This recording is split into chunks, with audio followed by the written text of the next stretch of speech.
every morning at 0430 hours. While most soldiers at Fort Richardson were still fighting the bitter Alaskan cold from under their regulation blankets, Elena Rodriguez was already moving through the Aurora Dining Facility with a mop bucket and industrial cleaner. The mess hall stretched nearly 200 feet across, filled with dozens of metal tables that could seat 800 personnel during peak hours. By dawn, she would have every surface spotless, every chair properly positioned, every condiment station restocked and organized. Before we jump back in, tell us where you're tuning in from. And if this story touches you, make sure you're subscribed because tomorrow, I've saved something extra special for you. The other kitchen staff called her Ghost because she moved so quietly between the rows of tables, methodically working her way from the officers' section near the windows to the enlisted area by the serving line. She never spoke unless directly addressed, never complained about the demanding schedule, never asked for help with the heavy equipment or extra assignments that seemed to find their way to her duty roster. What none of them realized was that Elena Rodriguez had once moved just as silently through terrorist compounds in the mountains of Eastern Europe, where a single misplaced footstep could mean the difference between mission success and body bags coming home to grieving families. To Staff Sergeant Marcus Thompson and the rest of Fort Richardson's personnel, she was just another food service worker trying to make ends meet on an isolated military base where the winter temperatures dropped to 40 below, and the nearest town was a 2-hour drive through wilderness that could kill you if your vehicle broke down. They had no idea they were sharing their morning coffee with one of the most lethal soldiers Delta Force had ever trained. Elena had been working the early shift at Aurora Dining Facility for 8 months now, ever since her transfer to Fort Richardson had been approved through channels that most soldiers didn't even know existed. She preferred the 0430 to 1400 hours schedule because it meant fewer interactions with personnel who might ask uncomfortable questions about her background or wonder why someone with her bearing and obvious fitness was working in food service instead of a combat role. The work itself was honest and straightforward in ways that her previous assignments had never been. Clean the tables, prep the condiment stations, assist with breakfast service, help the kitchen staff with lunch preparation, then clean everything again before the dinner crew took over. No classified briefings, no target packages, no decisions. That would ripple through international intelligence communities and potentially destabilize entire regions. Just tables, chairs, industrial cleaner, and the steady rhythm of routine that had become her anchor after returning from operations. That officially never happened. Fort Richardson itself was a study in isolation and self-sufficiency. Built in the 1940s and expanded over decades of Cold War tensions, the base housed nearly 3,000 personnel in a remote corner of Alaska where the Aurora Borealis painted. The winter sky in sheets of green and gold that reminded Elena of the hill country outside San Antonio, where her father had first taught her to move unseen through hostile terrain. The Aurora Dining Facility sat at the heart of the base's social structure, a massive building that served as both cafeteria and unofficial community center where soldiers gathered to share meals, swap stories, and maintain the connections that kept morale intact during the long winter months when darkness lasted 20 hours a day. The building's design reflected military efficiency over comfort, with industrial-grade everything built to withstand the harsh climate and constant use by hundreds of personnel daily. Elena knew every inch of the facility by now, from the walk-in freezers in the basement to the administrative offices on the second floor where the food service supervisors managed schedules and supply orders. She had studied the building's layout with the same methodical attention she once brought to mapping terrorist safe houses, noting every entrance and exit, every potential choke point, every piece of cover that could matter if the situation ever demanded tactical awareness. Preparing and narrating this story took us a lot of time, so if you are enjoying it, subscribe to our channel. It means a lot to us. Now back to the story. Her father, Chief Petty Officer Miguel Rodriguez, had spent 26 years training Navy SEALs at Coronado Beach, and he had started teaching his daughter the fundamentals of situational awareness before she was old enough to understand why. He insisted she memorize the layout of every building they entered together. Those lessons had evolved into formal training when Elena demonstrated both the physical capabilities and mental toughness required for special operations, eventually leading to her selection for the most elite counter-terrorism unit in the American military. But the Army's official records showed none of that history. According to the personnel files that Staff Sergeant Thompson occasionally reviewed when preparing duty rosters, Elena Rodriguez had completed basic training at Fort Leonard Wood, attended the Army's Food Service Specialist course, and been assigned to various bases in non-combat roles throughout her 6-year career. The documentation was thorough, professionally prepared, and completely fabricated to protect both her identity and the classified nature of operations that required participants to disappear into civilian life or mundane military roles when their active service ended. The irony wasn't lost on Elena that she now spent her days cleaning the same type of mess hall where she had once planned infiltration routes during a hostage rescue operation in Afghanistan. The skills were transferable in unexpected ways. The same attention to detail that made her invisible to enemy surveillance now ensured that every table met inspection standards, and the physical conditioning required for special operations made the demanding pace of food service seem manageable even during the chaos of serving 800 hungry soldiers in 90 minutes.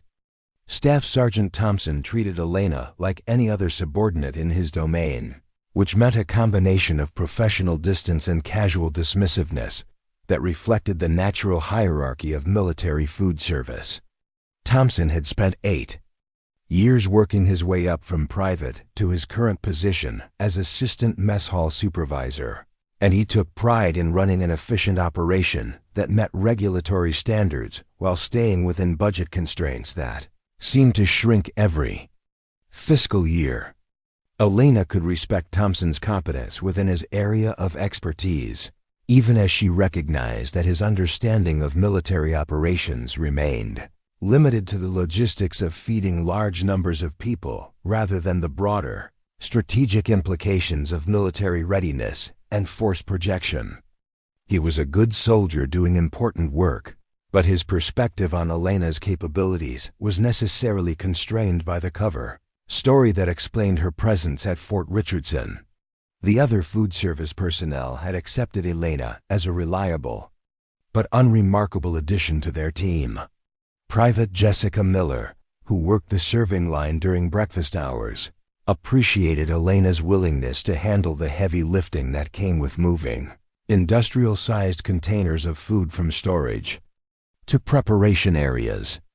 Specialist Amanda Walsh, who split her time between kitchen duties and her primary role as a communications technician, occasionally noticed that Elena seemed unusually knowledgeable about military procedures and equipment, but she attributed this to Elena's apparent seriousness about her work rather than any hidden background. Elena's daily routine began before dawn with a run along the perimeter road that circled Fort Richardson, a 5-mile loop that she completed in 32 minutes regardless of weather conditions.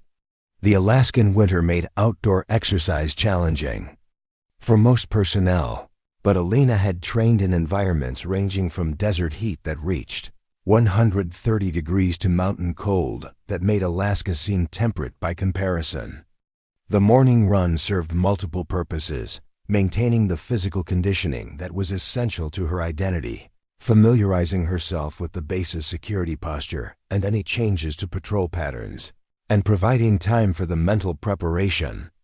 that helped her maintain the psychological distance necessary for deep cover work. After showering and changing into her duty uniform, Elena would arrive at Aurora Dining Facility by 0430 hours to begin the morning cleaning routine. The building was always empty at that hour, except for the security guards who walked their rounds every 30 minutes, and Elena used the quiet time to approach her work with the same systematic thoroughness she had once brought to clearing buildings of hostile forces. She would start with the officers' dining area near the large windows that looked out over the parade ground and administrative buildings, working her way methodically through each section until she reached the enlisted dining area near the kitchen. Entrance. Every table received the same attention. Disinfectant spray applied evenly across the surface, wiped clean with industrial paper towels. Chairs positioned at precise angles that reflected the military's emphasis on uniformity and order. The work was meditative in its repetition, allowing Elena's mind to process the complex emotions that came with transitioning from a life of constant danger and adrenaline to the peaceful routine of supporting fellow soldiers in more conventional ways. She had requested this assignment specifically because she needed time to decompress from operations that had required her to make split-second decisions with life-or-death consequences for both her team and the innocent civilians they had been sent to protect. The condiment stations required special attention because they represented potential health hazards if not properly maintained, and Elena approached this responsibility with the same precision she had once applied to handling explosives and chemical agents. Each dispenser was cleaned, refilled, and tested to ensure proper function, while the surrounding areas were sanitized according to regulations that Elena had memorized, despite having no formal training in food service management. By 0600 hours, the kitchen staff would begin arriving to start breakfast preparation, and Elena would shift her focus to supporting their work while maintaining the dining areas' cleanliness throughout the morning meal service. This required constant movement between the seating areas and the kitchen, carrying supplies, cleaning spills, and ensuring that the smooth flow of personnel through the facility wasn't disrupted by logistical problems that could create bottlenecks. During peak serving times, the breakfast rush at Fort Richardson typically lasted from 0630 to 0800 hours, as soldiers grabbed quick meals before reporting to their duty assignments across the base. Elena had learned to anticipate the flow patterns that developed as different units arrived and departed, positioning herself to address problems before they affected service quality while remaining as invisible as possible to the personnel she was serving. It was during these busy periods that Elena's training proved most valuable, though in ways that her supervisors couldn't recognize or appreciate. The spatial awareness required to navigate crowded spaces efficiently, the ability to read body language and anticipate behavior patterns, the physical conditioning necessary to maintain peak performance during high-stress situations, all translated seamlessly into the demanding environment of military food service. Staff Sergeant Thompson had noticed Elena's efficiency and reliability, which he attributed to good work ethic rather than the decades of training that actually explained her performance. He occasionally assigned her additional responsibilities that went beyond her official job description, confident that she would handle them competently without requiring detailed supervision or follow-up inspections. Elena accepted these extra duties without complaint, partly because she genuinely respected the importance of supporting fellow soldiers in whatever capacity she could serve, and partly because maintaining a reputation for reliability and competence was essential to her cover identity.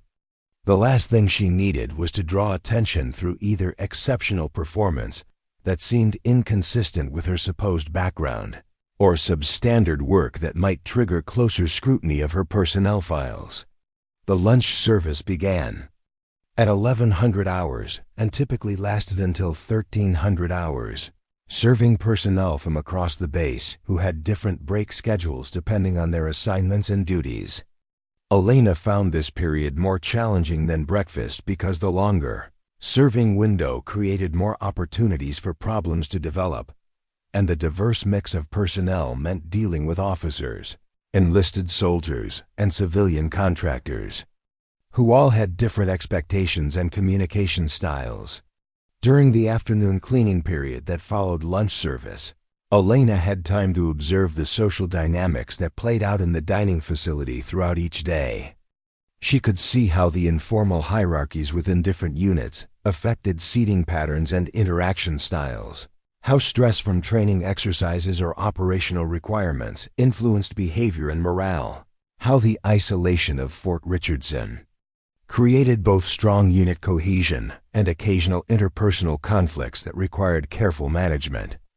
These observations were professionally interesting because they reflected the same human factors that influenced mission planning and operational success in special operations environments. Understanding group dynamics, predicting individual behavior under stress, identifying potential security vulnerabilities through social engineering, all remained relevant skills even in the peaceful context of military food service.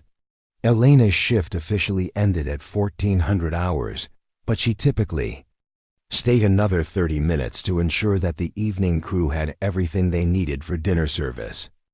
This extra time also allowed her to complete any additional tasks that Thompson might have assigned, while demonstrating the kind of dedication that reinforced her cover identity as a soldier who took pride in supporting the mission, even in unglamorous roles. The walk back to her quarters in Building 12 gave Elena time to decompress from the day's work and prepare for the evening routine that kept her connected to the skills and mindset that defined her true identity. Physical training, equipment maintenance, intelligence analysis using open-source materials available through the base's internet connection, all conducted quietly in her private space where nobody could observe the contradictions between her official role and her actual capabilities. Fort Richardson's isolation meant that most personnel developed hobbies and interests that could be pursued independently, and Elena's apparent interest in physical fitness and current events attracted no particular attention from her fellow soldiers. Her quarters were Spartan but organized with military precision, containing little beyond regulation furniture, personal fitness equipment, and technical manuals that she officially had no reason to understand but studied religiously to maintain skills that might someday matter again. The Alaskan winter created a unique environment where darkness dominated the landscape for months at a time, and Elena had learned to appreciate the way this natural rhythm influenced both individual psychology and group behavior on the base. The long nights created opportunities for reflection and planning that weren't available in more conventional environments, while the extreme weather conditions required levels of preparation and self-sufficiency that paralleled the mindset necessary for special operations. Elena had chosen Fort Richardson specifically because its remote location and harsh environment attracted personnel who valued competence over politics, mission accomplishment over personal advancement, and the kind of mutual dependence that developed when soldiers understood that their survival might depend on their teammates' skills and dedication. These were the same values that had guided her throughout her career in special operations, and maintaining connection to that culture was essential for her psychological well-being during this transition period. The base's mission included both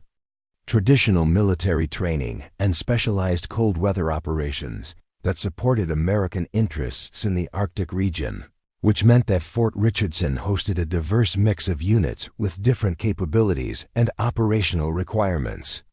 Elena found this environment professionally stimulating because it provided opportunities to observe how different military specialties approached common challenges, while the constant turnover of personnel meant that her presence attracted less attention than it might in a more static assignment. As winter deepened and the days grew shorter, Elena settled into a routine that balanced the demands of her cover assignment with the personal preparation necessary to maintain readiness for whatever challenges might emerge. She had learned from experience that peaceful periods often ended without warning, and that survival frequently depended on preparation conducted during times when preparation seemed unnecessary.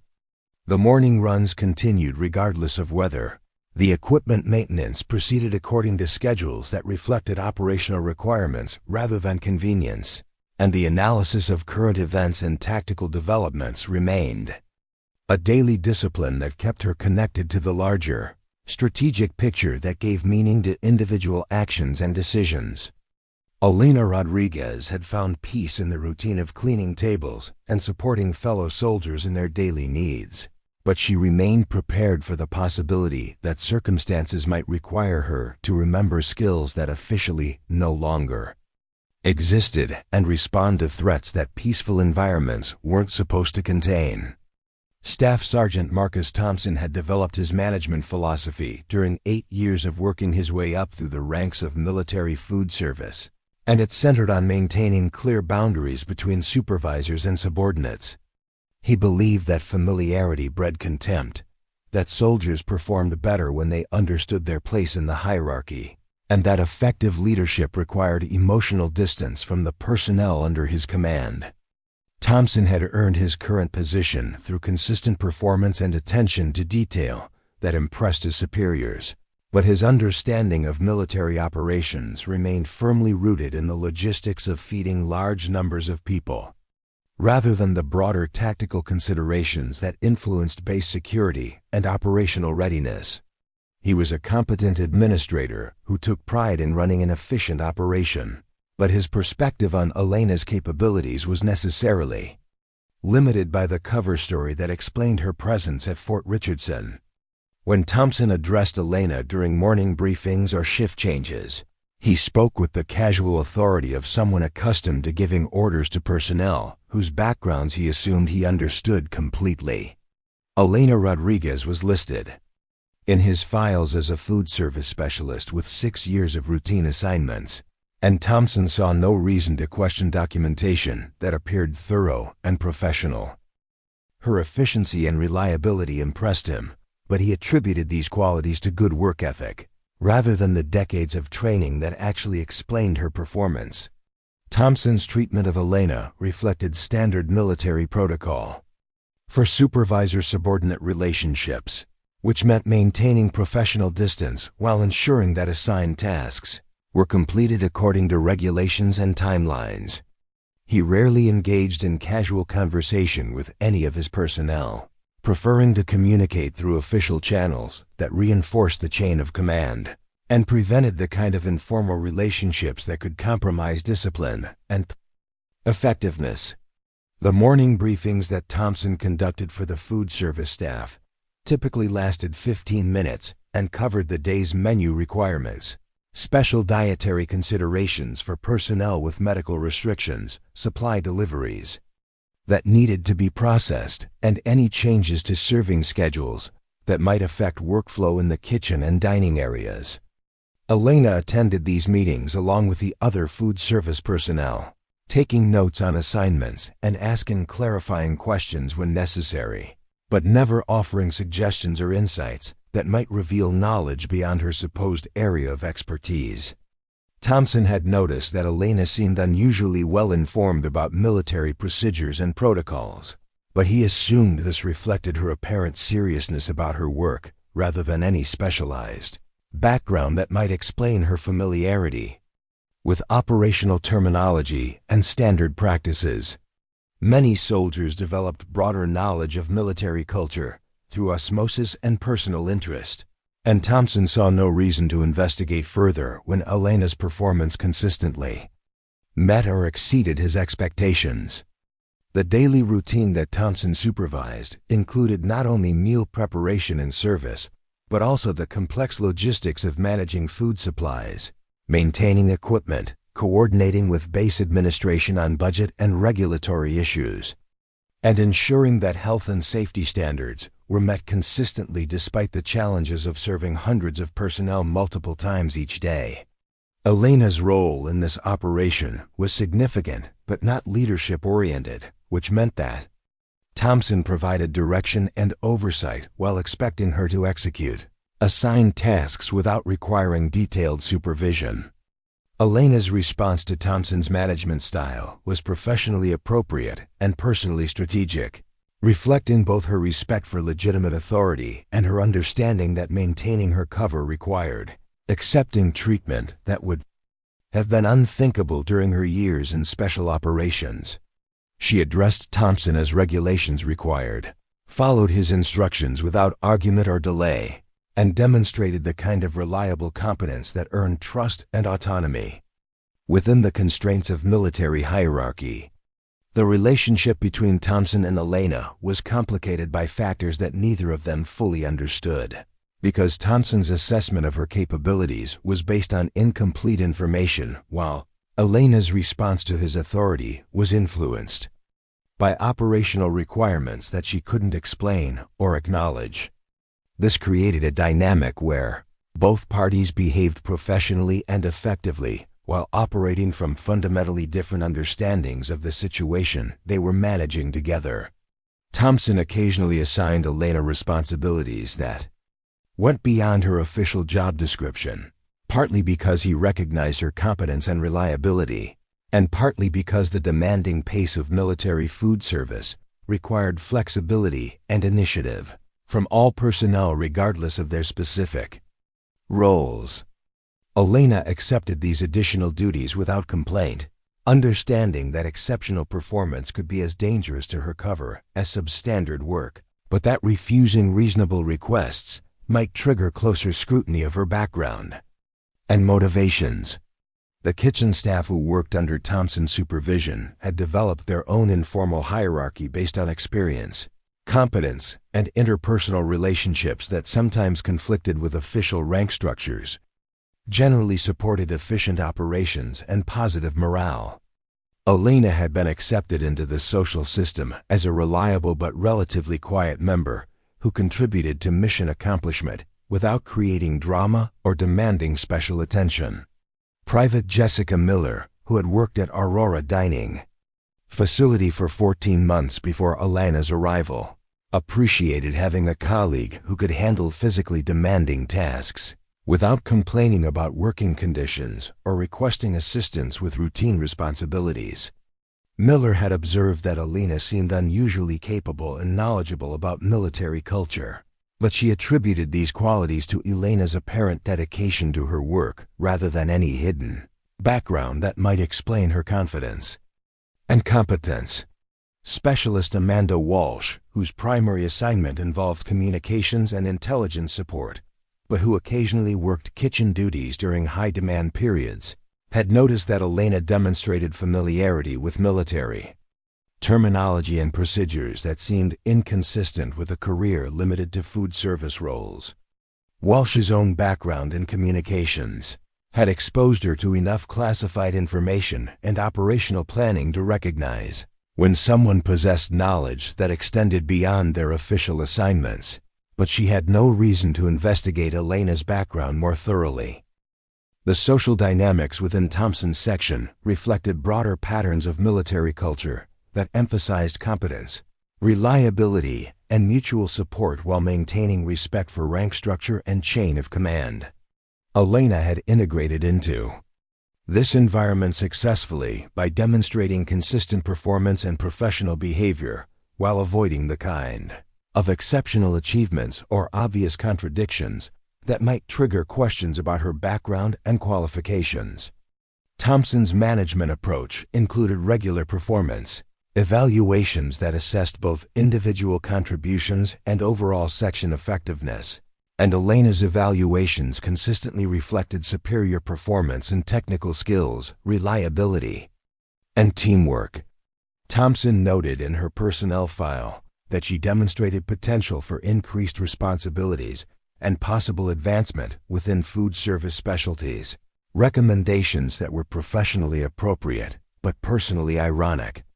given Elena's actual qualifications and experience. The administrative requirements of managing military food service included coordination with base leadership on issues ranging from budget allocation to security protocols, and Thompson regularly attended meetings where operational considerations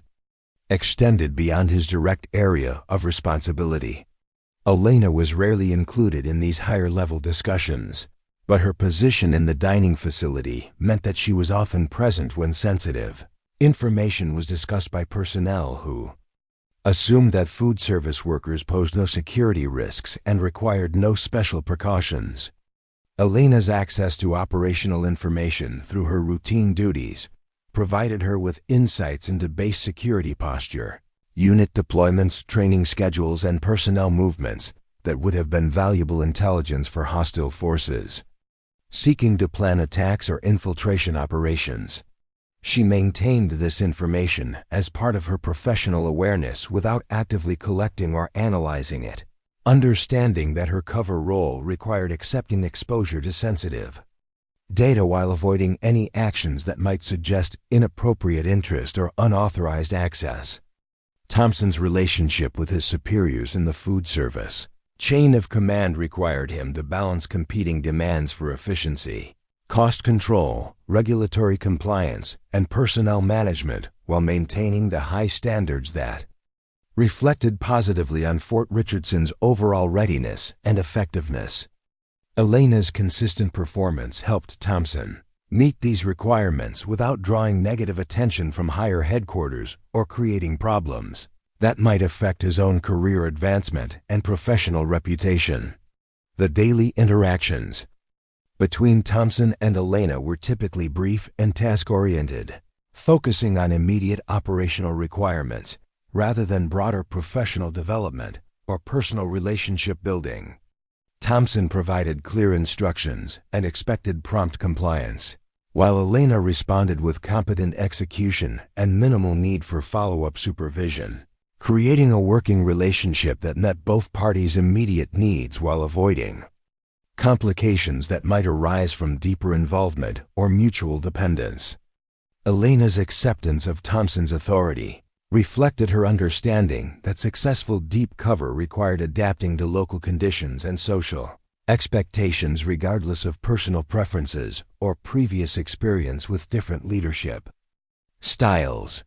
She had worked under commanders whose expertise and judgment she respected completely, and she had also operated in environments where maintaining cover required accepting direction from individuals whose competence was limited to specific technical areas rather than broader military leadership. The contrast between Elena's current role and her previous assignments was particularly evident in situations where Thompson's decisions reflected his understanding of food service operations rather than the broader security considerations that Elena's training had taught her to prioritize automatically. She observed potential vulnerabilities in facility layout, personnel access controls, supply chain security, and emergency response procedures, but her cover identity provided no legitimate basis for raising these concerns or suggesting improvements. Thompson's focus on efficiency and cost control sometimes conflicted with security best practices that Elena recognized as essential for protecting against sophisticated threats, but addressing these concerns would have required revealing knowledge and expertise that was inconsistent with her supposed background and current assignment. She documented these observations privately while maintaining the professional demeanor and limited scope of interest that her cover identity required.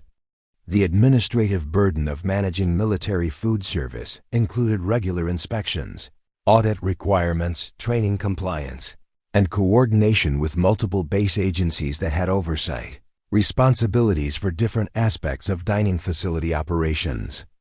Thompson handled these requirements competently while relying on his staff to maintain the detailed documentation and procedural compliance that supported successful evaluations and continued operational authority. Elena's role in supporting these administrative requirements was primarily as a reliable source of accurate information about daily operations, supply usage, equipment status, and personnel performance. Thompson had learned to trust her reports and recommendations within her assigned areas of responsibility, understanding that her attention to detail and comprehensive knowledge of facility operations made her a valuable resource for maintaining compliance with complex and constantly changing regulations.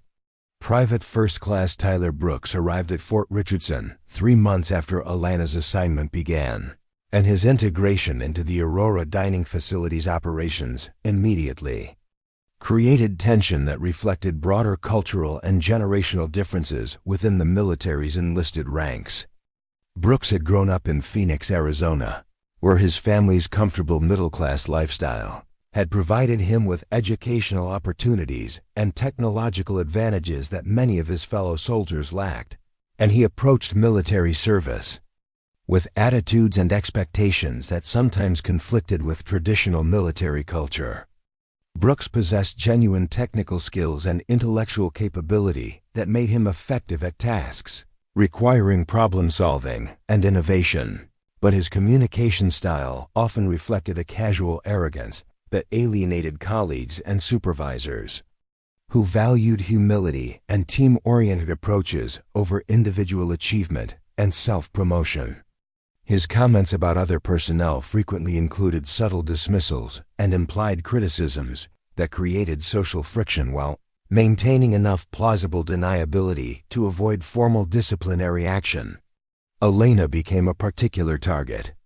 for Brooks's condescending behavior because her quiet demeanor and apparent focus on routine tasks seemed to confirm his assumptions about the limited intelligence and ambition of career food service personnel.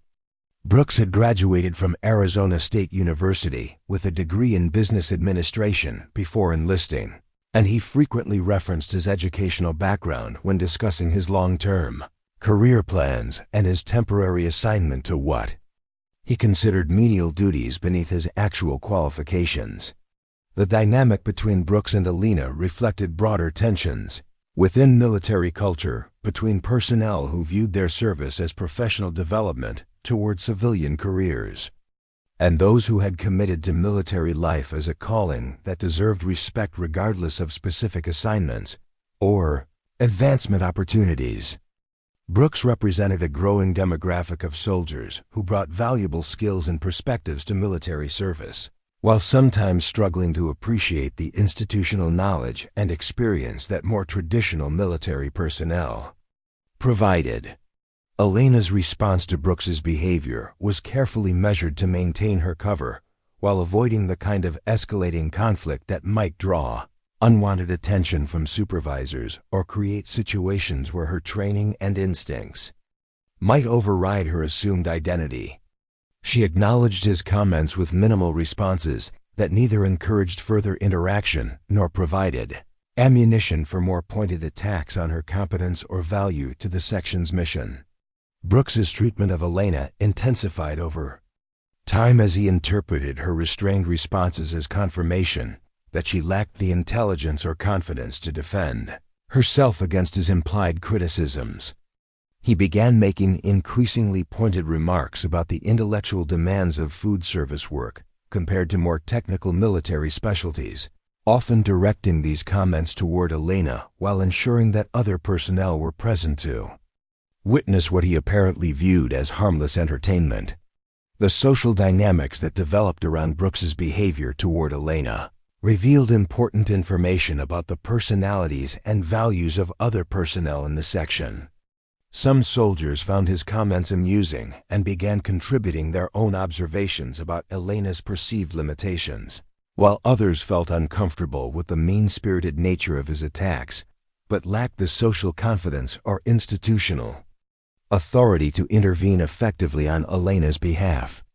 Thompson's response to Brooks's behavior was complicated by his own assumptions about Elena's background and capabilities, combined with his understanding that maintaining discipline required balancing respect for individual dignity against the need to preserve unit cohesion and avoid creating larger conflicts that might affect operational effectiveness. Thompson recognized that Brooks's comments were inappropriate, but he also believed that Elena's performance and professional reputation were strong enough to withstand casual teasing from a junior colleague. Elena's analysis of Brooks's behavior included psychological assessment that helped her understand his motivations and predict his likely responses to different intervention strategies, but her cover identity provided no legitimate basis for demonstrating this level of insight into human behavior and group dynamics. She observed that Brooks's attacks on her served multiple functions in his social integration strategy, including establishing his perceived superiority over other enlisted personnel, while testing the boundaries of acceptable behavior within the section's informal culture. The escalation of Brooks's targeting continued over several weeks as he interpreted Elena's restrained responses as weakness rather than discipline, leading him to make increasingly bold assertions about her intelligence and capabilities that began to cross lines between casual teasing and systematic harassment. Elena documented these interactions while maintaining her professional demeanor, understanding that her cover required accepting treatment that would have triggered immediate and decisive responses during her previous assignments. Brooks's behavior toward Elena was particularly problematic because it occurred in front of other personnel who were learning to model their own interactions on the patterns they observed from more senior colleagues. Elena recognized that allowing his harassment to continue unchallenged might establish precedents that affected how other vulnerable personnel were treated, but addressing the problem directly would require revealing knowledge and capabilities that contradicted her assumed identity. The tension between maintaining her cover and protecting fellow soldiers from hostile treatment represented one of the most challenging aspects of Elena's current assignment, requiring her to balance operational security requirements against personal values and professional ethics that had guided her throughout her military career. She had accepted this assignment partly to escape the moral complexities of special operations, only to discover that different types of service created their own ethical dilemmas that required careful navigation and strategic thinking. Thompson's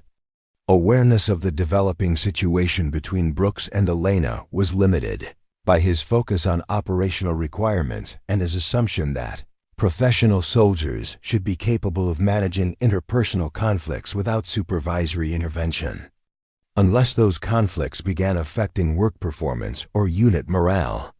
He observed that Elena continued to perform her duties effectively despite Brooks's comments, and he interpreted this as evidence that the situation was not serious enough to require formal intervention.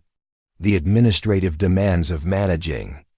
dining facility operations during the busy winter months required Thompson to prioritize issues that directly affected mission accomplishment over interpersonal dynamics that seemed to be contained within acceptable boundaries. Elena's continued effectiveness and Brooks's technical competence suggested that whatever personal tensions existed between them were not interfering with section performance or creating security risks that demanded immediate attention. Elena's professional relationship with other section personnel remained positive despite Brooks's efforts to undermine her social standing and perceived competence. Miller continued to appreciate Elena's reliability and willingness to handle demanding physical tasks, while Walsh maintained her suspicions that Elena possessed knowledge and experience that extended beyond food service specialties. The majority of personnel in the section viewed Brooks's behavior as inappropriate but not serious enough to justify confrontation or formal complaints. The cumulative effect of Brooks's harassment began to create a narrative within the section that portrayed Elena as someone whose limited capabilities and lack of ambition made her a legitimate target for casual mockery and professional dismissal. This narrative was factually incorrect,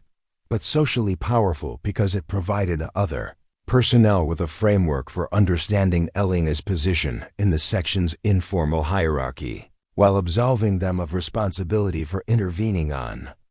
her behalf. Elena's response to this developing narrative required careful calibration to avoid both the passive acceptance that might encourage further escalation and the assertive responses that might reveal capabilities inconsistent with her assumed identity. She continued to perform her duties with the same competence and professionalism that had characterized her work since arriving at Fort Richardson, while privately analyzing the social dynamics that were creating potential security vulnerabilities. Through compromised personnel relationships and degraded unit cohesion, the situation was further complicated by the approaching visit of General Robert Chun, whose inspection tour of Arctic installations included Fort Richardson as a key stop for evaluating cold weather readiness and operational capabilities. This visit would bring additional scrutiny to all base operations, including food service functions. that would be responsible for hosting official dining events and maintaining the high standards that reflected positively on Fort Richardson's overall effectiveness and professional reputation. Thompson's preparation for General Chun's visit included increased emphasis on procedural compliance, facility appearance, and personnel performance that elevated stress levels throughout the section while creating additional opportunities for interpersonal tensions to affect operational effectiveness.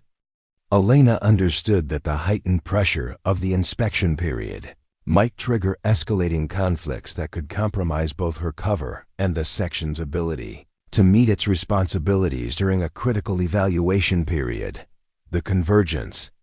of Brooks's ongoing harassment, Thompson's intensified supervision, and the approaching high-stakes inspection created a volatile combination that Elena recognized as potentially dangerous to both operational security and personal safety.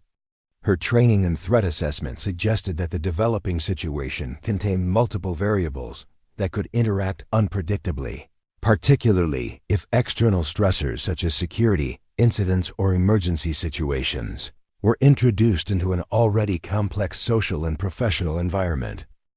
Elena's analysis of potential scenarios included contingency, planning for responses to various types of crises that might require her to abandon her cover identity in order to protect fellow soldiers or accomplish mission objectives that superseded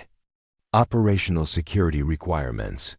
She had hoped that her assignment to Fort Richardson would provide respite from the life-or-death decision-making that characterized special operations, but her professional experience suggested that such decisions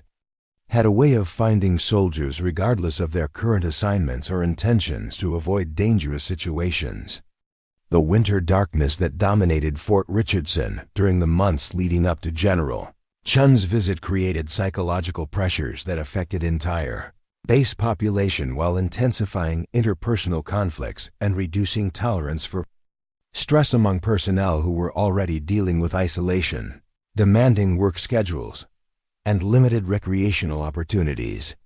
Elena observed that these environmental factors were contributing to the deteriorating social dynamics within her section, while creating conditions that could amplify the impact of any serious incidents or emergency situations. Brooks's harassment of Elena reached a new level of intensity as the pressure of preparing for General Chun's visit created additional stress throughout the section. His comments became more pointed and personal, focusing not only on Elena's perceived intellectual limitations, but also on her apparent lack of ambition and her acceptance of what he characterized as a dead-end assignment that offered no opportunities for professional growth or advancement. The narrative that Brooks was constructing portrayed Elena as someone who had accepted food service work because she lacked the intelligence and motivation necessary for more demanding military specialties, and who continued in that role because she was either unaware of her limitations or unwilling to challenge herself with assignments that required greater competence and responsibility. This narrative was not only personally insulting, but professionally dangerous because it could affect Elena's evaluations and future assignment opportunities if it became widely accepted within the base's leadership structure. Elena's documentation of Brooks's behavior included detailed records of specific incidents, witnesses present, and potential impacts on section morale and effectiveness, but her cover identity provided limited options for addressing the situation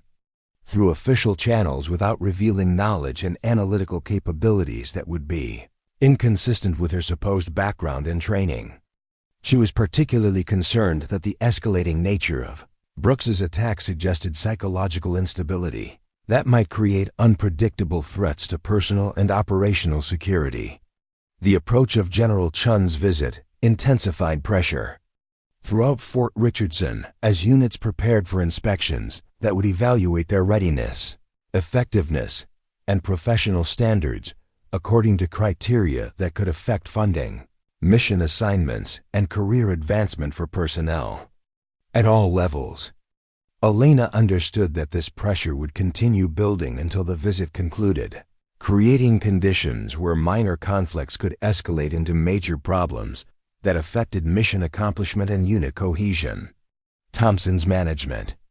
of the increased pressure included more frequent inspections, detailed briefings on inspection procedures, and elevated expectations for performance that created additional stress for all section personnel while providing Brooks with more opportunities to make disparaging comments about Elena's ability to meet higher standards.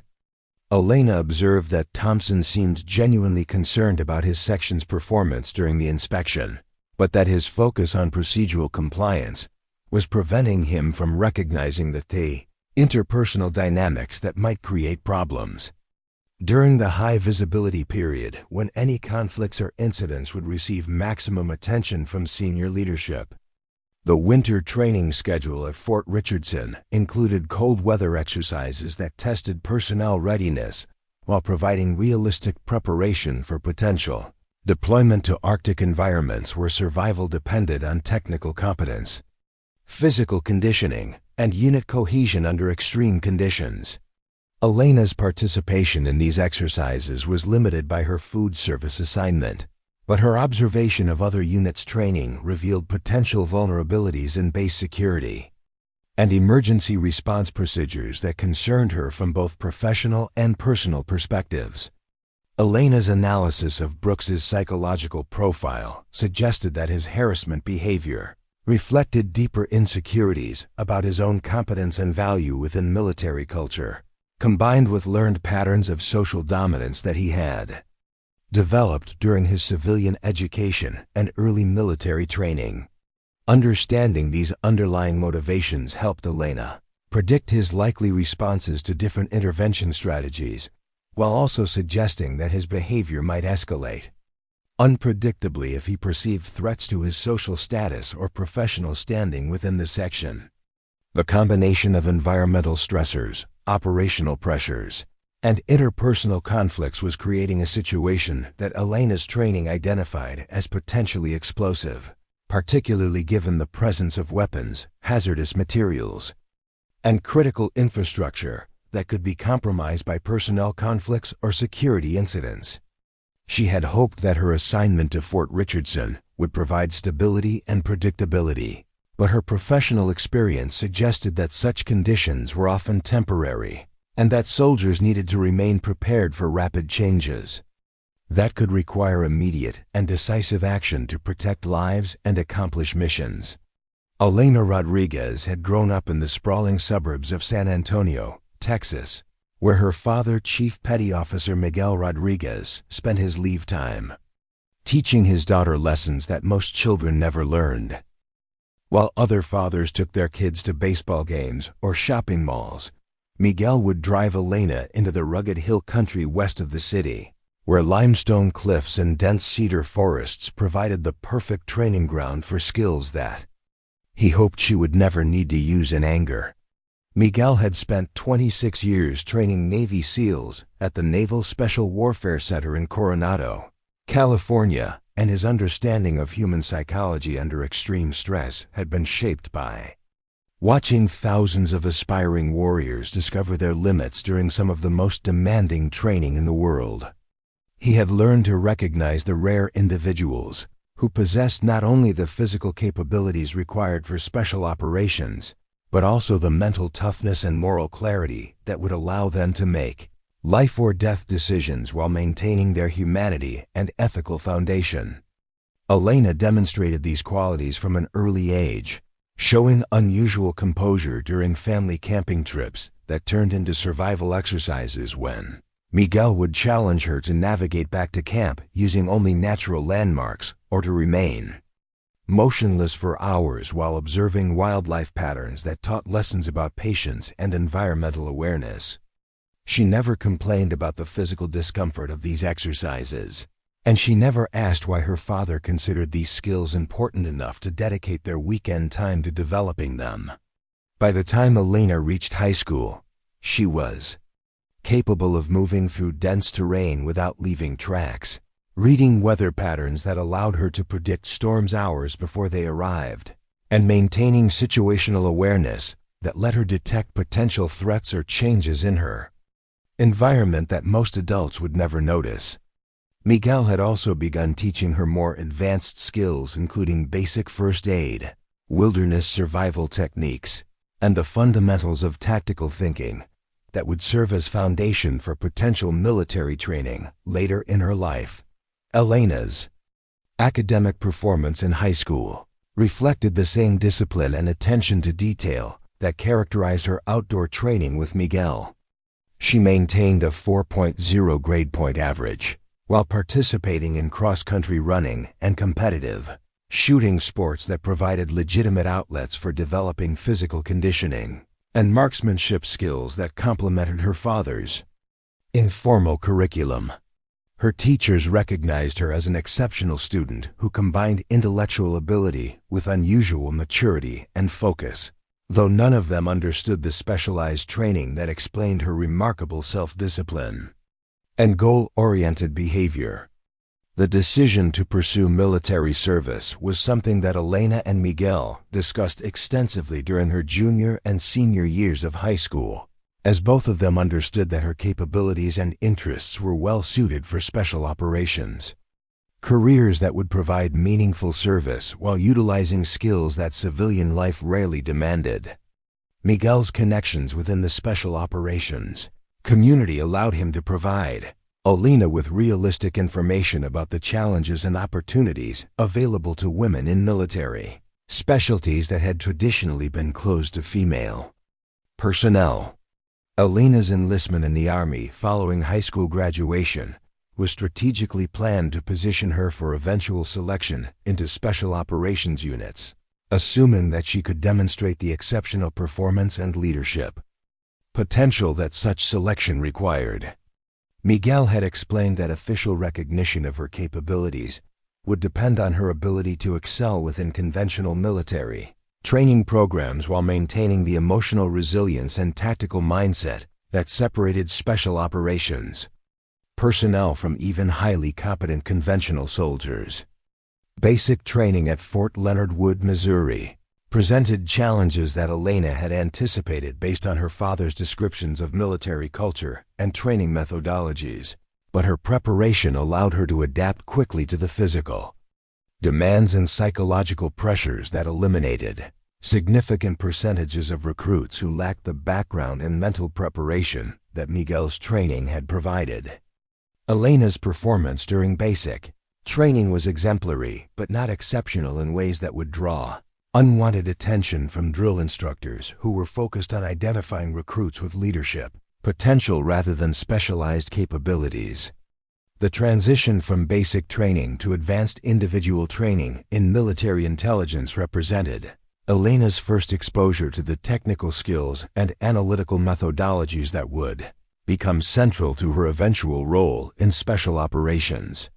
Her aptitude for languages, pattern recognition, and complex problem-solving under pressure impressed her instructors while providing foundation knowledge that would prove essential during later assignments requiring cultural awareness and operational planning in foreign environments. Elena's first permanent duty assignment was to the 82nd Airborne Division at Fort Bragg, North Carolina, where her performance as an intelligence analyst earned recognition from unit leadership while positioning her for the additional training and evaluation opportunities that would eventually lead to special operations selection. Fort Bragg's proximity to various special operations training facilities meant that Elena was frequently exposed to personnel and operations that provided informal education about capabilities and requirements that extended far beyond conventional military roles. The selection process for Delta Force represented the culmination of years of preparation that had begun with childhood lessons in the Texas Hill Country and continued through progressive military assignments that tested and developed Elena's physical, intellectual, and psychological capabilities under increasingly demanding conditions. The formal selection course was designed to identify individuals who could maintain peak performance under extreme stress, while demonstrating the judgment and adaptability required for missions where failure could have strategic consequences for American national security interests. Elena's performance during Delta Force selection exceeded the standards required for acceptance while establishing her reputation as someone who combined exceptional technical skills with the kind of innovative thinking that proved invaluable. During complex operations requiring improvisation and rapid adaptation to changing circumstances, her selection into the unit represented not only personal achievement, but also validation of the training methodology that Miguel had developed. Based on his decades of experience preparing warriors for the most demanding challenges that military service could present,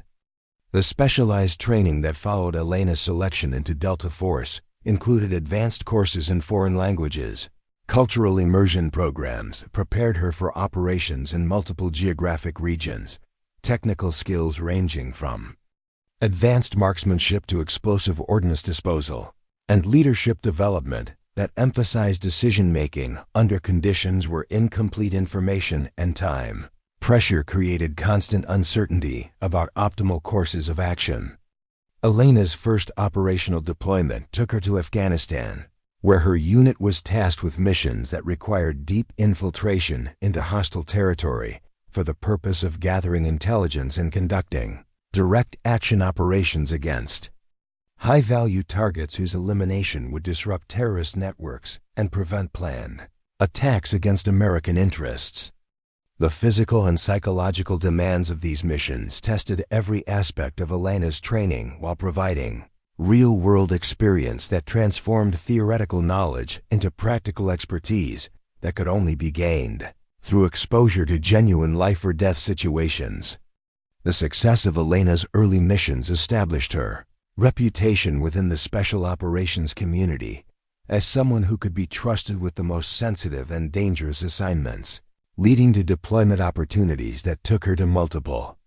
continents and exposed her to the full range of threats and challenges that faced American forces operating in denied areas where conventional military support was unavailable and mission success depended entirely on the skills and judgment of small teams operating independently. Elena's most significant operational success occurred during a hostage rescue mission in Eastern Europe, where her unit was tasked with extracting American diplomatic personnel who had been captured by a terrorist organization with connections to hostile state actors seeking to embarrass the United States while gathering intelligence about American diplomatic and military capabilities in the region. The mission required infiltration of an urban environment where the hostages were being held in a fortified compound, surrounded by hostile forces equipped with military-grade weapons and sophisticated surveillance systems. Elena's role in the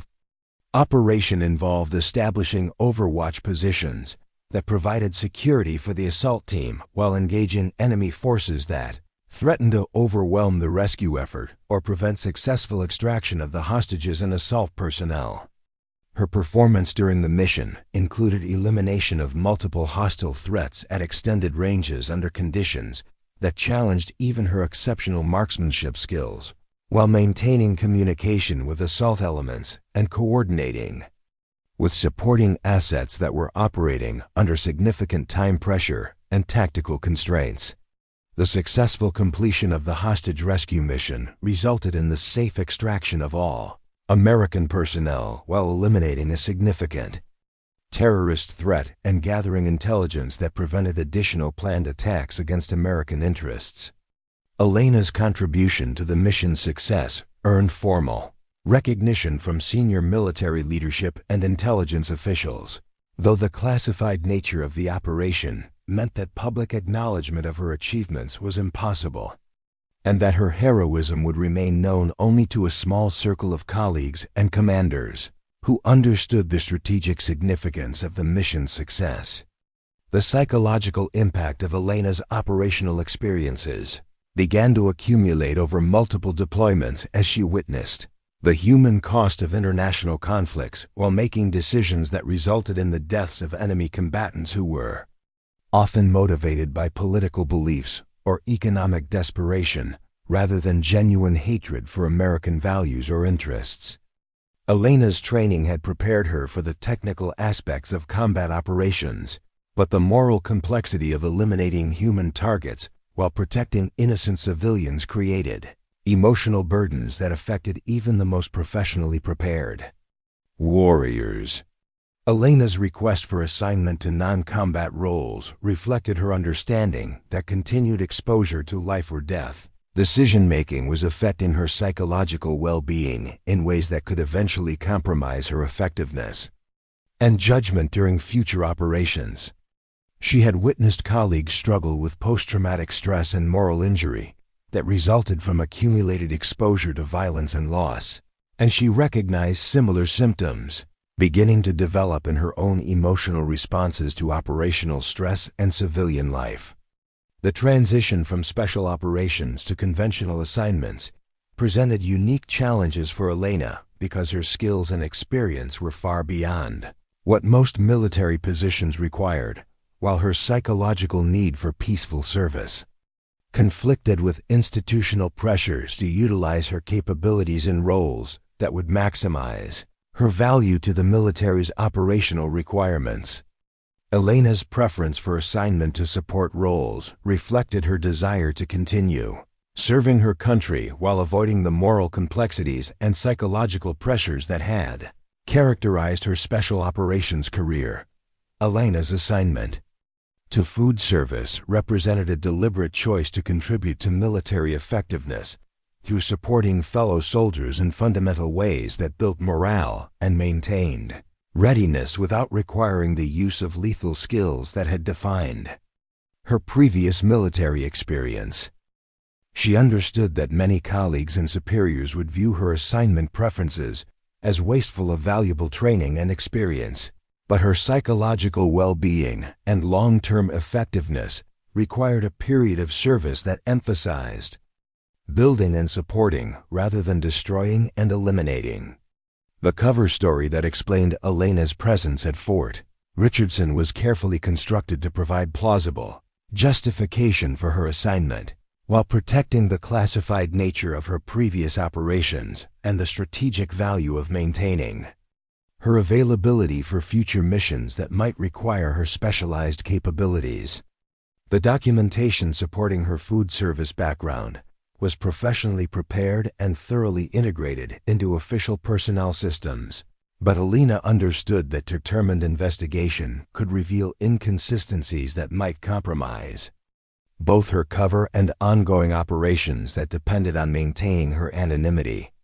Elena's daily routine at Fort Richardson was designed to maintain her physical conditioning and tactical awareness while avoiding activities that might reveal capabilities inconsistent with her assumed background and current assignment. Her morning runs along the base perimeter provided opportunities for reconnaissance and physical training, while her evening study of technical manuals kept her knowledge current regarding equipment and procedures that she might need to employ if circumstances required abandoning her cover identity. The isolation of Fort Richardson created both advantages and disadvantages for Elena's cover assignment, because the base's remote location reduced the likelihood of encounters with personnel who might recognize her from previous assignments, while also limiting her access to resources and support networks that could provide assistance if her cover was compromised, or if situations developed that required her to resume operational activities. Elena's analysis of Fort Richardson's security posture revealed several vulnerabilities that concerned her from both professional and personal perspectives, including inadequate perimeter monitoring in certain sectors, predictable patrol patterns that could be exploited by hostile forces, and communication systems that might be susceptible to jamming or interception by sophisticated adversaries seeking to isolate the base during potential attack scenarios.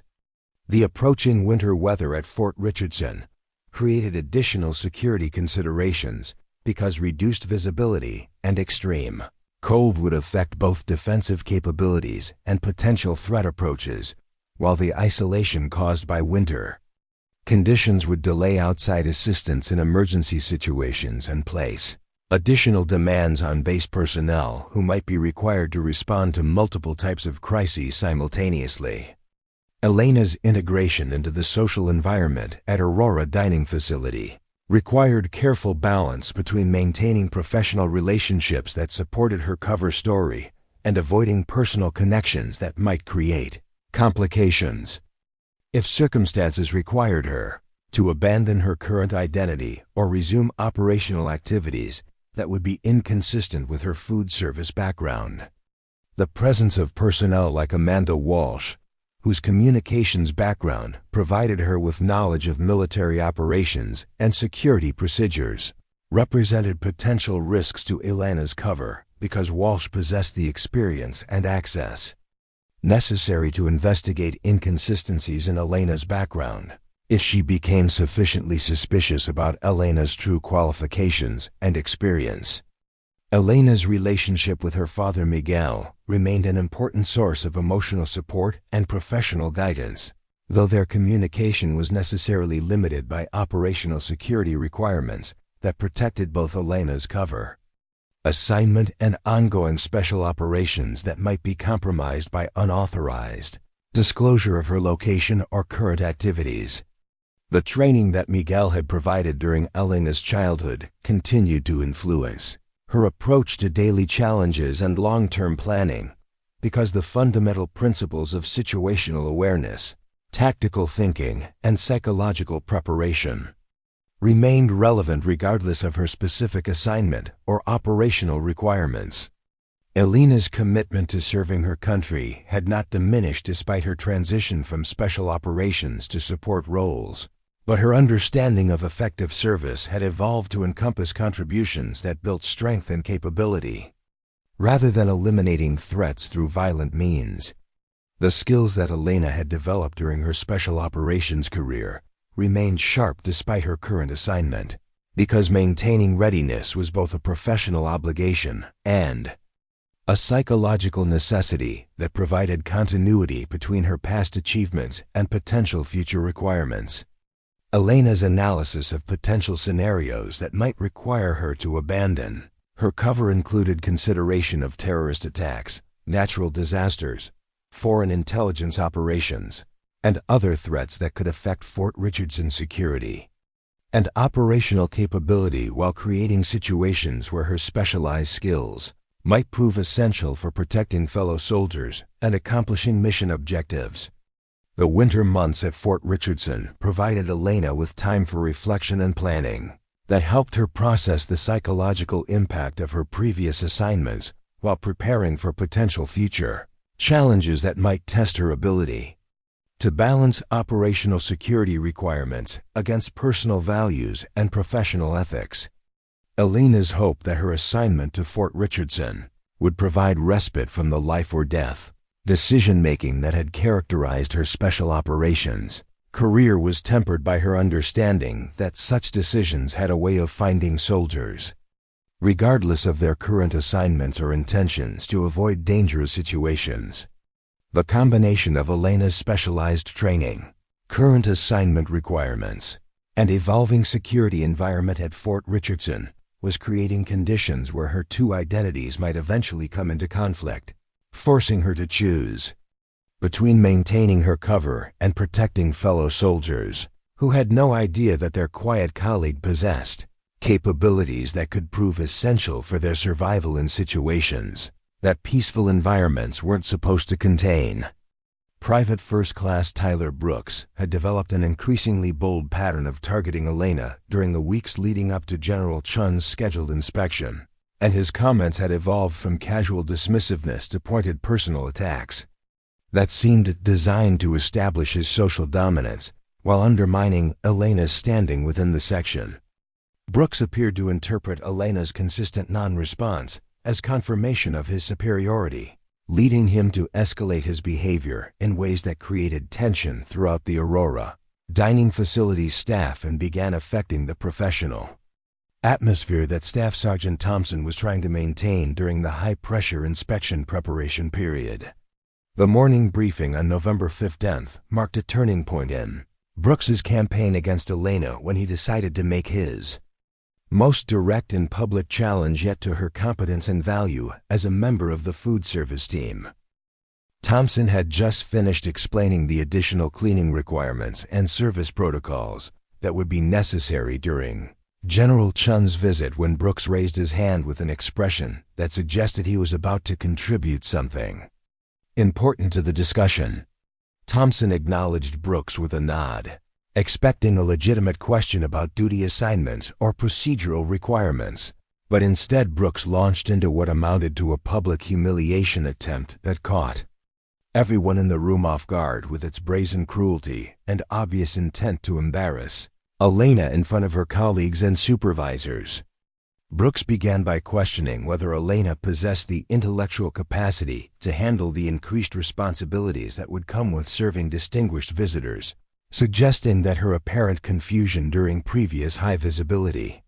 events indicated fundamental limitations that might create embarrassing situations when the base's reputation was at stake. His tone was carefully modulated to sound like genuine concern rather than malicious attack, but everyone present understood the underlying message and intent.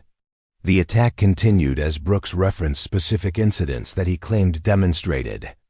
Elena's inability to adapt to changing circumstances or understand complex instructions, painting a picture of someone whose presence during important events might create problems that could reflect poorly on Thompson's leadership and the section's overall performance. Brooks suggested that Elena might be better suited to behind-the-scenes work that wouldn't expose her limitations to important visitors who expected to see professional competence and military bearing from all personnel they encountered. Elena listened to Brooks's extended critique without visible reaction, maintaining the neutral expression and professional posture that had become her standard response to his increasingly aggressive behavior. But those who knew her well enough to read subtle signs could detect the slight tension in her jaw muscles that suggested internal struggle with impulses that her cover identity couldn't accommodate. Thompson's response to Brooks's attack reflected his discomfort with the personal nature of the criticism, combined with his own assumptions about Elena's capabilities and background, creating a situation where he felt obligated to address Brooks's concerns while also protecting Elena from harassment that exceeded acceptable boundaries of professional discussion and evaluation. Thompson acknowledged that the inspection period would require exceptional performance from all personnel while pointing out that Elena's track record demonstrated reliability and competence that made her a valuable team member whose contributions should not be dismissed based on isolated incidents or subjective impressions that might not reflect her actual capabilities and potential for meeting increased expectations. Brooks responded to Thompson's mild defense of Elena by escalating his attack further, suggesting that Thompson's assessment might be influenced by low expectations that failed to recognize the higher standards required for interactions with senior military leadership and distinguished visitors who would expect to see evidence of the exceptional training, professionalism that Fort Richardson was supposed to represent. The implicit criticism of Thompson's judgment inherent in Brooks's response created a dynamic where defending Elena required Thompson to defend his own competence and authority, while failing to address Brooks's concerns might suggest that he was unable to maintain appropriate standards or make accurate assessments of his personnel's capabilities and limitations. Elena observed this interaction with the analytical mindset that her training had developed for assessing group dynamics and individual psychological profiles under stress, recognizing that Brooks had skillfully maneuvered Thompson into a position where any response would create additional problems while advancing Brooks's agenda of establishing himself as the voice of higher standards and military excellence within the section.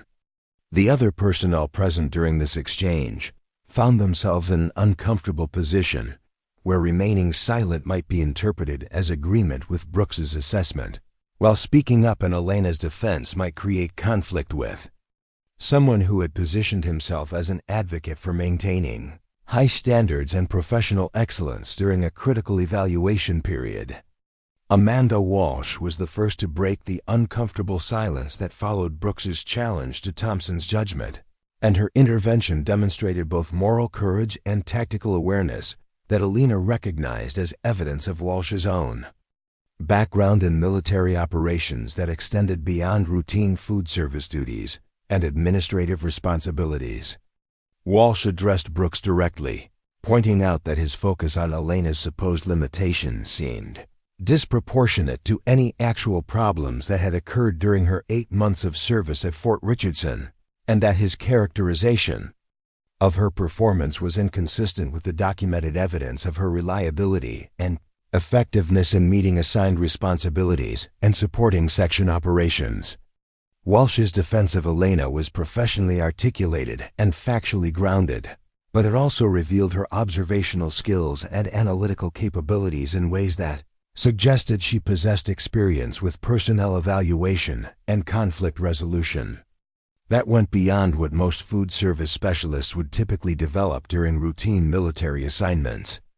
Brooks responded to Walsh's intervention by expanding his attack to include suggestions that both Elena and Walsh represented examples of personnel whose limited capabilities and lack of ambition were symptomatic of broader problems within the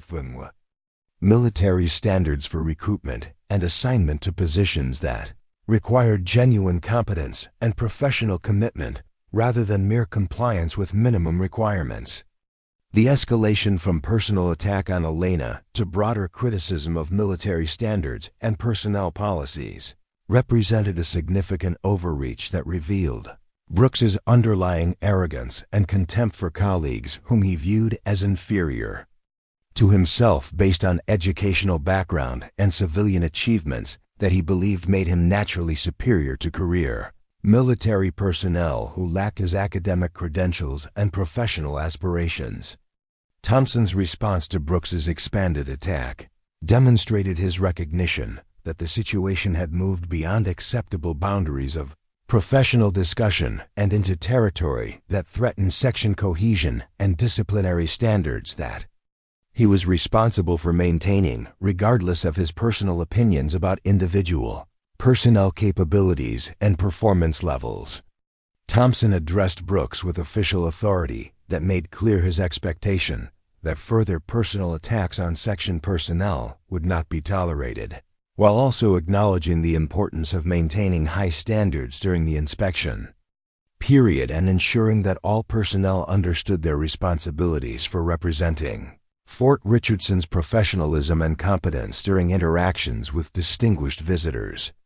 Elena appreciated Thompson's intervention while recognizing that the underlying tensions and personality conflicts that had created this confrontation would continue to simmer beneath the surface of official interactions, potentially creating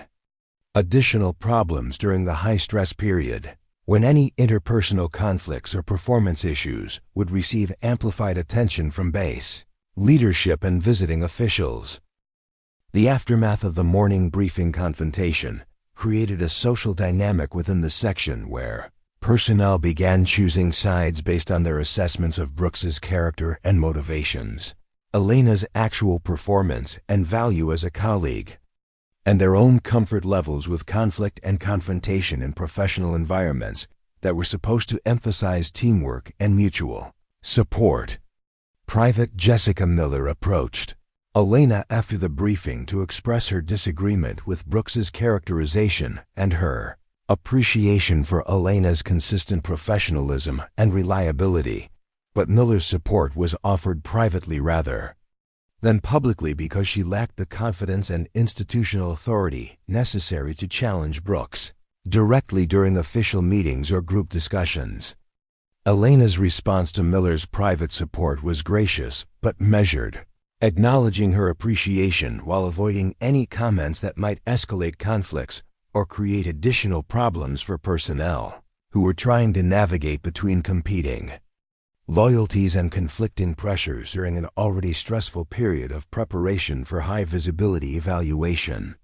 The days following the briefing confrontation saw increased tension throughout the Aurora Dining Facility as personnel worked to complete inspection preparations while managing the interpersonal dynamics that Brooks's behavior had created, with some soldiers avoiding Elena to prevent association with someone who had been publicly criticized, while others made deliberate efforts to demonstrate their continued respect and professional support. Brooks interpreted the mixed reactions to his attack as validation of his assessment and encouragement to continue his campaign against Elena, leading him to make additional comments during routine work periods that reinforced his narrative about her limitations, while positioning himself as someone whose higher standards and military bearing represented the level of excellence that Fort Richardson should expect from all personnel. Elena's analysis of Brooks's psychological profile and behavioral patterns suggested that his escalating attacks reflected deeper insecurities about his own position and value within military culture, combined with learned patterns of social dominance that he had developed during civilian education and early military training, where academic achievement and verbal aggressiveness had proven effective for establishing hierarchy and gaining recognition from authority figures.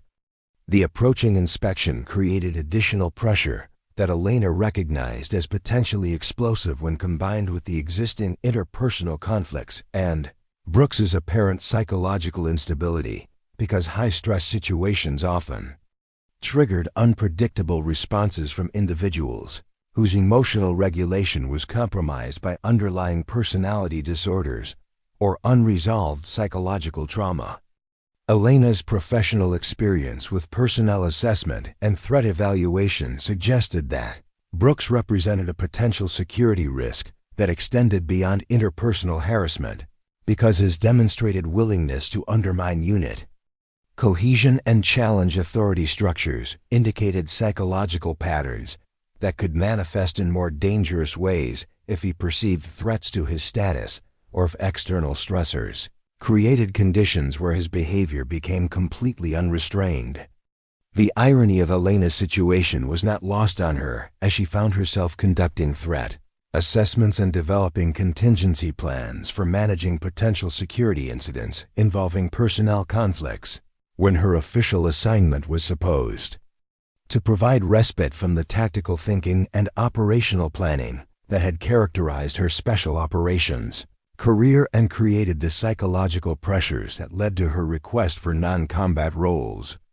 General Chun's advance team arrived at Fort Richardson on November 18th to conduct preliminary security assessments and coordinate logistical requirements for the official visit, bringing with them the heightened security protocols and increased scrutiny that transformed the base's normal operational rhythm into a carefully choreographed performance designed to demonstrate readiness and professional excellence. The presence of the advance team created additional stress throughout all base operations as personnel worked to ensure that every aspect of Fort Richardson's activities would meet the elevated standards expected during high-level inspections,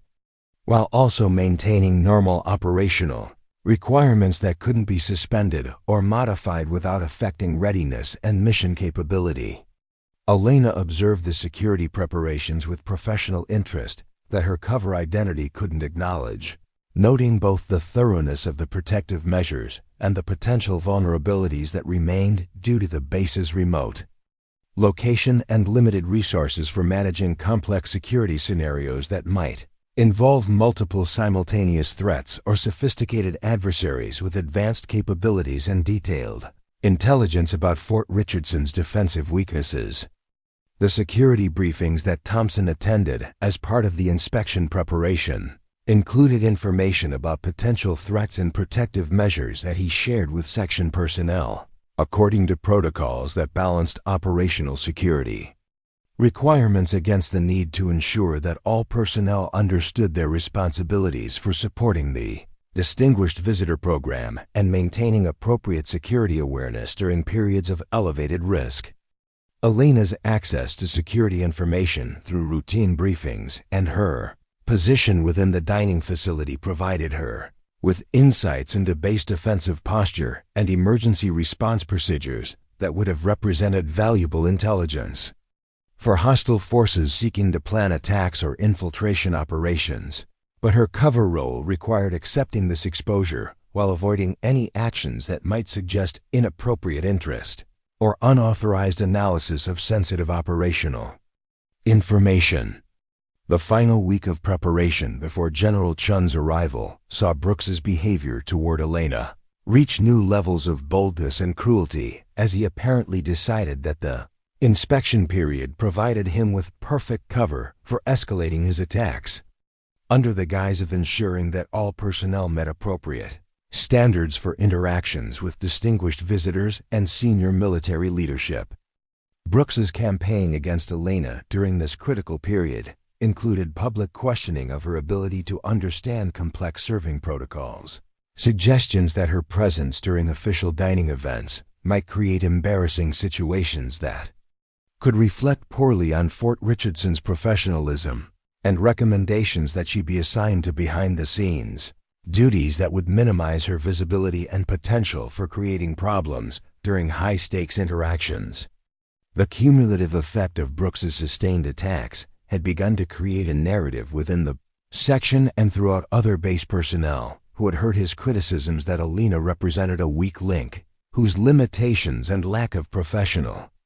development made her unsuitable for assignments that required competence and military bearing appropriate for distinguished visitor programs and official military functions. Elena's documentation of Brooks's behavior included detailed records of specific incidents and witnesses that would support formal complaints if she chose to pursue official remedies, but her cover identity provided limited options for addressing the situation through command channels, without revealing analytical capabilities and documentation skills that would be inconsistent with her supposed background and training in food service specialties.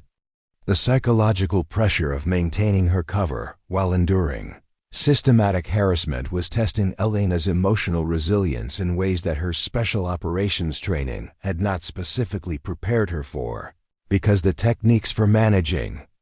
combat stress and life-threatening situations were not directly applicable to the sustained social pressure and professional humiliation that Brooks's campaign had created.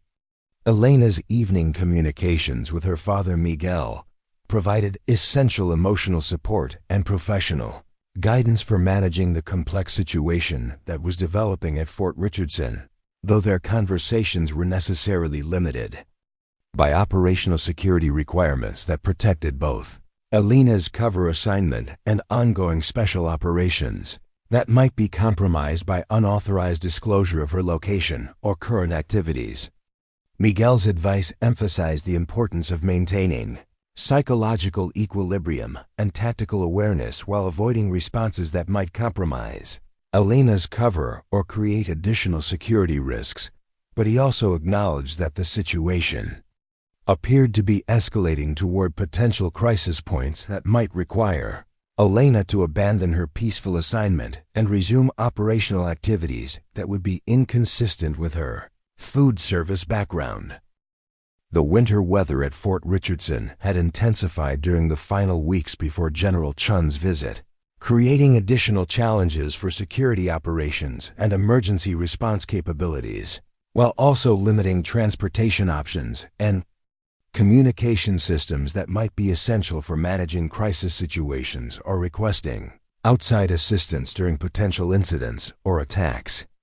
Elena's analysis of the converging factors including Brooks's escalating harassment, the approaching high-visibility inspection, deteriorating weather conditions, and potential security vulnerabilities suggested that Fort Richardson was approaching a period of maximum risk where multiple threats could interact unpredictably to create scenarios that would test the base's defensive capabilities and personnel readiness under extreme stress. The night before General Chun's scheduled arrival, Elena completed her final preparations for potential scenarios that might require her to abandon her cover identity and resume operational activities, including equipment checks, communication protocols, and tactical assessments that would enable rapid transition from food service worker to special operations capability if circumstances demanded such transformation. Elena's hope that her assignment to Fort Richardson would provide continuing respite from life or death decision-making, was increasingly tempered by professional recognition that such decisions often found soldiers regardless of their current assignments or intentions to avoid dangerous situations, and that her specialized training and experience might prove essential for protecting fellow soldiers who had no idea that their quiet colleague possessed capabilities that could determine their survival in situations that peaceful environments weren't supposed to contain. The convergence of interpersonal conflicts, operational pressures, environmental challenges, and security vulnerabilities was creating conditions that Elena's training identified as potentially catastrophic, particularly if external threats chose to exploit the base's heightened activity and divided attention during the inspection period, when normal security procedures would be modified to accommodate distinguished visitor requirements and ceremonial activities that might create opportunities for sophisticated adversaries with detailed intelligence and advanced capabilities. As Elena prepared for what might be her final night as an invisible food service worker, she reflected on the strange path that had brought her from special operations legend to mess hall target. Understanding that both roles had required different types of courage,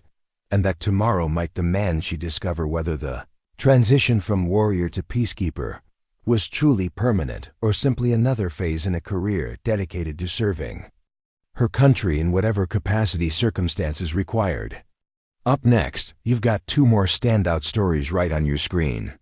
If this one hit the mark, you won't want to pass these up. Just click and check them out.